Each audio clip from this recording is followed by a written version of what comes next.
Hello viewers, आज हम हिंदी के सारे ऑब्जेक्टिव क्वेश्चन करने वाले हैं। वैकल्पिक प्रश्न जो आपकी एग्जाम में आने की पूरी संभावना है। और हम 12वीं बोर्ड एमपी बोर्ड एग्जाम की तैयारी कर रहे हैं, जिसकी एग्जाम आपकी 6 फरवरी को है। तो शुरू करते हैं। सांसों के दो तार प्रतीक है। सांसों के दो तार प्रतीक है, तो ये प्रतीक है जीवन के। ठीक है, जीवन के प्रतीक है। कवि हरिवंश राय बच्चन उन्मादों में क्या लिए फिरते हैं? तो इसका उत्तर है अवसाद। कवि हरिवंश राय बच्चन उन्मादों में अवसाद लिए फिरते हैं।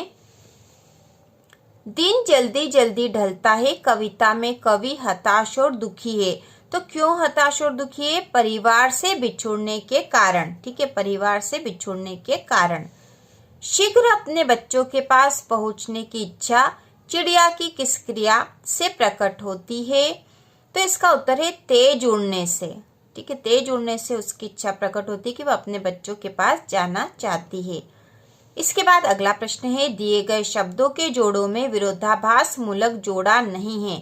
तो विरोधाभास मूलक जोड़ा कौन सा नहीं है? तो इसमें रति में रंग जो है यह विरोधाभास मूलक नहीं है। बाकी 3 विरोधाभास मूलक है। तो वो कौन कौन से? रोदन में राग, शीतलवाणी में आग, उन्माद में अवसाद। इसके बाद है पाठ्य पुस्तक में संकलित गीत दिन जल्दी जल्दी ढलता है उद्धृत है।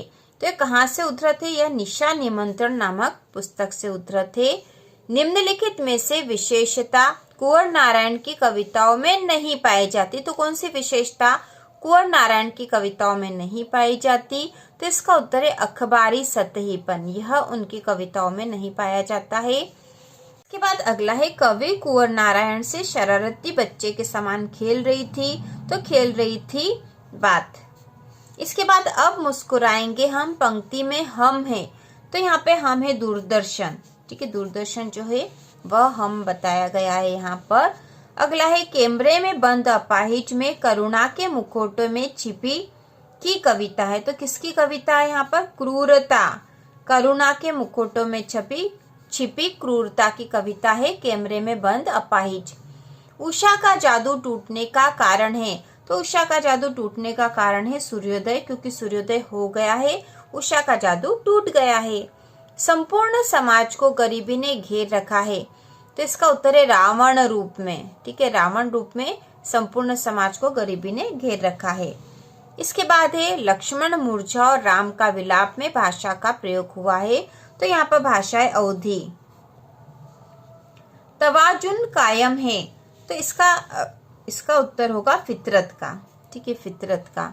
अगला है, फिराक गोरखपुरी चमक की बात कर रहे हैं। तो वे शेरों की चमक की बात कर रहे हैं। अगला है, माँ अपने प्यारे बेटे को लिए खड़ी है। तो वह घर के आंगन में खड़ी है। इसके बाद अगला प्रश्न है, सत्य असत्य लिखिए वाला। इसमें पहला है, दिन जल्दी जल्दी ढलता है कविता में दिन का पंथी सूर्य को माना गया है। तो यह सत्य है। इसके बाद है, थका हुआ पंथी रात की आशंका से भयभीत रहता है। तो यह कथन भी सत्य है। सीधी सी बात छंदों के चक्कर में फंस गई। यह कथन असत्य है। कैमरे में बंद अपाहिज कविता में दूरदर्शन पर व्यंग किया गया है। तो यह कथन सत्य है। उषा कविता के कवि सूर्यकांत त्रिपाठी निराला है। तो यह कथन असत्य है। नींद से जागा हुआ कुंभकर्ण रावण के समान लग रहा था। यह भी असत्य है। कवितावली 7 खंडों में विभाजित है। यह कथन सत्य है। इसके बाद है, फिराक गोरखपुरी की रुबाइयां श्रृंगार रस पर आधारित है। यह कथन असत्य है। इसके बाद है, गजल उर्दू साहित्य की महत्वपूर्ण विधा है। यह कथन सत्य है। छायावाद के प्रवर्तक जयशंकर प्रसाद है। यह कथन सत्य है। साहित्य का रसायन सम्मान है। यह असत्य है। बगुलों के पंख कवि के मन को चुराए जाते हैं। यह असत्य है। छायावाद में वैयक्तिक भावना प्रबल है, जबकि प्रगतिवाद में सामाजिक भावना। यह कथन सत्य है। डॉक्टर नगेंद्र ने छायावाद को स्थूल के प्रति सूक्ष्म का विद्रोह कहा है। यह कथन सत्य है। प्रयोगवाद के प्रवर्तक शमशेर बहादुर सिंह हैं। यह असत्य है, क्योंकि प्रयोगवाद के प्रवर्तक अज्ञेय हैं। इसके बाद अगला प्रश्न है, एक वाक्य में उत्तर लिखिए। आधुनिक युग की मीरा किसे कहा जाता है? तो आधुनिक युग की मीरा कहा जाता है महादेवी वर्मा। महादेवी वर्मा को कहा जाता है। सरोज स्मृति नामक रचना किस कवि की है? तो यह रचना है सूर्यकांत त्रिपाठी निराला की। सूर्यकांत त्रिपाठी निराला की रचना है यह। इसके बाद है, प्रकृति का मानवीकरण किस वाद की प्रमुख विशेषता है? तो इसका उत्तर आएगा छायावाद की। प्रकृति का मानवीकरण छायावाद की प्रमुख विशेषता है। तो यहाँ हम छायावाद लिख देंगे। खड़ी बोली का प्रतिष्ठित रूप किस युग में प्रकट हुआ? तो खड़ी बोली का प्रतिष्ठित रूप हुआ था द्विवेदी युग में। द्विवेदी युग में। इसके बाद एक, खड़ी बोली का पहला महाकाव्य कौन सा है? तो यह महाकाव्य है प्रिय प्रवास। ठीक है, प्रिय प्रवास खड़ी बोली का पहला महाकाव्य है, जिसके रचयिता है अयोध्यासी उपाध्याय हरिओत। सामान्य से सामान्य विषयों पर कविता लेखन किस युग की विशेषता है? तो इसका उत्तर आएगा, यहाँ पर हम लिख देंगे प्रयोगवाद की। ठीक है, सामान्य से सामान्य विषयों पर कविता लेखन किस युग की विशेषता है? तो यहाँ आ जाएगा प्रयोगवाद। प्रयोगवाद। सांसों के दो तार किसके प्रतीक है? तो सांसों के दो तार जीवन के प्रतीक है। ठीक है, जीवन के। भाषा के साथ साथ बात कैसी होती गई? तो भाषा के साथ साथ बात पेचीदा होती गई। ठीक है, पेचीदा होती गई। सब घर एक कर देने का क्या आशय है? तो सब घर एक कर देने का आशय है भेदभाव नहीं रखना। भेदभाव नहीं रखना।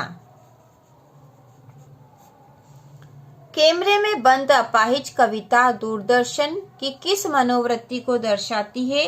तो वह दूरदर्शन की संवेदनहीनता को दर्शाती है।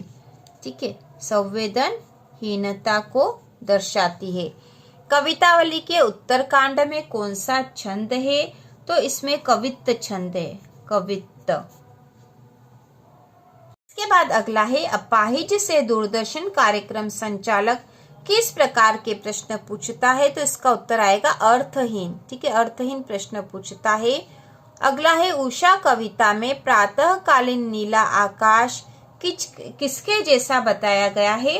तो इसका उत्तर आएगा शंख जैसा बताया गया है। ठीक है, शंख जैसा। शंख जैसा बताया गया है। अगला है, कवि उमाशंकर जोशी ने अपने खेत में कौन सा बीज बोया?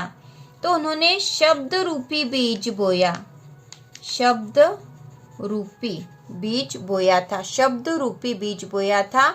इसके बाद है, रुबाइया कविता में किसके लच्छे चमक रहे हैं? तो इसका उत्तर है राखी के। राखी के। इसके बाद हम रिक्त स्थान देख लेंगे। इसमें पहला है, कवि हरिवंश राय बच्चन को संसार नहीं भाता। पूर्ण या अपूर्ण? तो यहाँ आएगा अपूर्ण संसार नहीं भाता।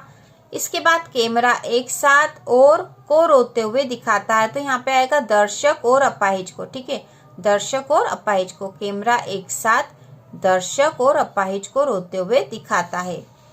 अगला है, संसार में पुनः सहोदर भाई नहीं मिलता।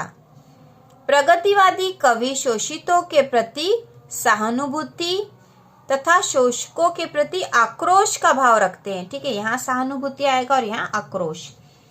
अगला है, हिंदी का पहला महाकाव्य पृथ्वीराज रासो है। कविता का खिलना भला फूल क्या जाने, जोर जबरदस्ती से बात की चूड़ी मर गई। ठीक है, ये रिक्त स्थान में आएगा। इसके बाद है, प्रयोगवाद का प्रारंभ सन 1946 से माना जाता है। ठीक है, 1946 से माना जाता है। इसके बाद है, शास्त्रीय भाषा संस्कृत में सर्जन क्षमता होने के बावजूद भी गोस्वामी तुलसीदास ने, यहाँ पे आएगा ब्रज व अवधि। ठीक है, ब्रज व अवधि को साहित्य रचना के माध्यम के रूप में चुना। इसके बाद है, तुलसी के अनुसार संसार के अच्छे बुरे समस्त लीला प्रपंचों का आधार पेट की आग है। ठीक है, पेट की आग है। अगला है, लक्ष्मण को निहारते हुए श्री राम के समान विलाप करते हैं, तो यहाँ आएगा सामान्य व्यक्ति के समान। ठीक है, लक्ष्मण को निहारते हुए श्री राम सामान्य व्यक्ति के समान विलाप करते हैं। आंगन में मचलते बच्चे का मन पर ललचा गया, तो यह चांद आएगा। ठीक है, आंगन में मचलते बच्चे का मन चांद पर ललचा गया। इसके बाद है रात में पसरा सन्नाटा अपनी वेदना, ठीक है, वेदना व्यक्त कर रहा है। अगला है फिराक की गजलों पर मुग्ध होकर लोग कहते हैं तुमने इतनी अच्छी शायरी कहाँ से सीख ली। यहाँ पे आएगा शायरी। इसके बाद एक कवि उमाशंकर जोशी को कागज का एक पन्ना एक चौकोर खेत की तरह लगता है। ठीक है, चौकोर खेत की तरह लगता है। बाद हम देखेंगे जोड़ी, जिसमें कॉलम A और कॉलम B है, तो जोड़ी मिला देते हैं सीधे। जयशंकर प्रसाद, तो जयशंकर प्रसाद जो है छायावाद के प्रवर्तक है। इसके बाद है सुमित्रानंदन पंत, जिन्हें प्रकृति के सुकुमार कवि कहा जाता है। इसके बाद है अज्ञे, इन्होंने तार सप्तक का, ठीक है, तार सप्तक का प्रकाशन किया था। अगला है सूर्यकांत त्रिपाठी निराला, इन्हें महाप्राण भी कहा जाता है। और उमाशंकर जोशी, इन्होंने गुजराती कविता लिखी है। इसके बाद अगली जोड़ी है क्या भूलूं क्या याद करूं, तो यह जो रचना है हरिवंश राय बच्चन की है। कुंवर नारायण की रचना है आत्मजयी। रघुवीर सहाय की रचना है लोग भूलते गए। शमशेर बहादुर सिंह, इनकी रचना है कुछ कविताएं। और उमाशंकर जोशी की रचना है गंगोत्री। इसके बाद अगली जोड़ी है राष्ट्र प्रेम का भाव, भारतेंदु युग। खड़ी बोली का विकास, द्विवेदी युग। कल्पना की प्रधानता छायावाद में है। यथार्थ का चित्रण प्रगतिवाद में है।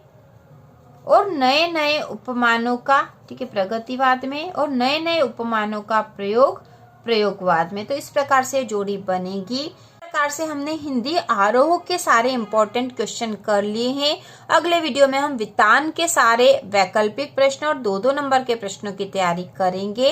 इसके अलावा आप खुद कमेंट करके पूछ सकते हो कि आपको क्या इम्पोर्टेंट देखना है। अभिव्यक्ति और माध्यम के भी महत्वपूर्ण प्रश्न के वीडियो आ सकते हैं। तो इसी प्रकार के और वीडियो देखने के लिए चैनल को सब्सक्राइब कीजिए।